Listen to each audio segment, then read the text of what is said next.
خدا کی قسم میں اربوں روپے کما سکتا ہوں فوج کی مخالفت کر کے. آج میں فوج کی مخالفت شروع کر دوں, مجھے بیرون ملک کی ایجنسیاں اربوں روپے دیں گی, اربوں روپے, کروڑوں نہیں دیں گی, اربوں روپے دیں گی, اور تم سب میرے چاہنے والے ہو جاؤ گے, مجھے بہادری کا لقب بھی دو گے, بولے گے یہ بندہ ڈنکے کی چوٹ پہ حق بیان کرتا ہے, کسی سے ڈرتا نہیں ہے. لوگوں میں بھی بہادر بن جاؤں گا, ارب پتی بن جاؤں گا, لیکن مجھے خدا کو منہ دکھانا ہے.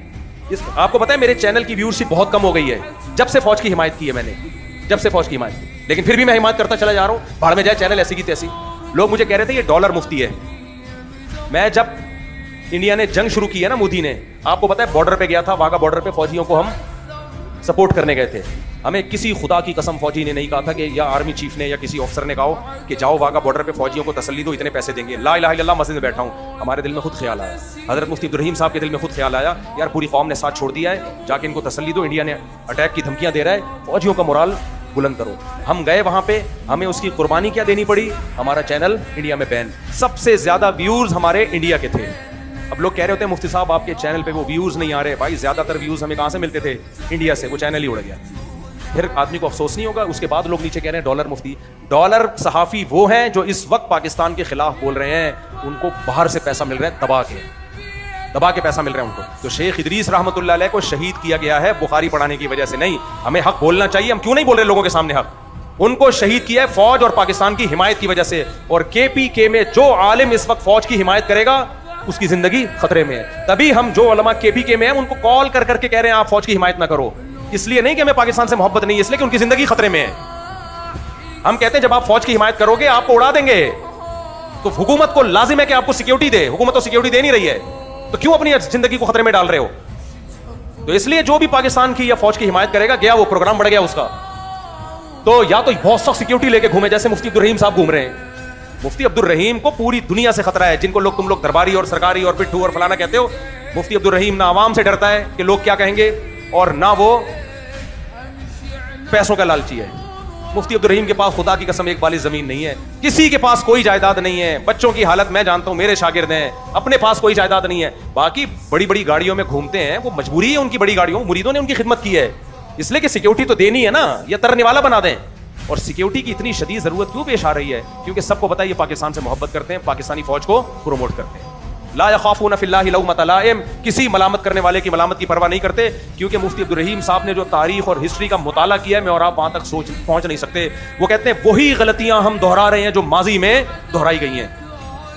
یہی بغاوت پہلے ہوئی تھی بنو امیہ کے خلاف, اس کا خمیازہ بھگتا ہم نے, مسلمانوں کی فتوحات رک گئیں. پھر یہی بغاوت ہوئی بنو عباس میں, شیعہ سنی لڑائیاں ہوئیں اور جو کچھ ہوا, پھر تاتاریوں نے حملہ کیا, گئی خلافت, دوبارہ بغداد کی خلافت نہیں آئی.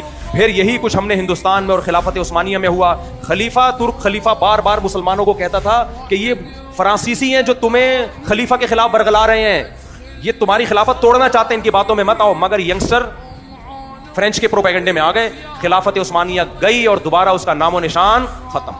مغلوں کے ساتھ یہی ہوا. تو اب وہ کہتے ہیں یہ چھوٹے چھوٹے ٹکڑے بچ گئے ہیں مسلمانوں کے, ان کو تو بچا لو. اب بھی خلافت کی تحریکیں چل رہی ہیں, خلیفہ نہیں آئے گا, جو رہی صحیح طاقت ہے اس کا بیڑا غرق ہو جائے گا. اس لیے جو خلافت کے نام پہ کہہ رہے ہیں نا اسلامی ملکوں میں خلافت قائم کرنی ہے, ان کو بولے کمبختو جاؤ انڈیا میں خلافت قائم کرو جا کے, جو خالصتاً کافر ملک ہیں. جاؤ امریکہ میں, کینیڈا میں جاؤ نا, وہاں بالکل کچھ نہیں بولتے, وہاں کچھ نہیں بولتے. اور وہاں جا کے خلافت کی بات کرو, ان کی ایجنسیاں چمڑیاں ادھیڑ دیتی ہیں تمہاری, صحیح کرتی ہیں ان کے ساتھ بالکل.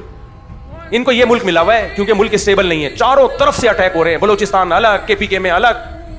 ایسے موقع پہ بھائی فوج, اچھا کہتے کیا فوج خود ہی کروا رہی ہے. ایک مولانا صاحب بیان کر رہے ہیں فوجیوں پہ اٹیک ہوتا ہے تو قاتل پکڑے جاتے ہیں. بھائی لیفٹیننٹ کرنل کو اڑایا ہے رمضان میں, کوئی قاتل نہیں پکڑا گیا. سب سے زیادہ دہشت گردی کی وارداتوں میں فوجیوں کے ٹرک بموں سے اڑے ہیں, قاتل پکڑے گئے.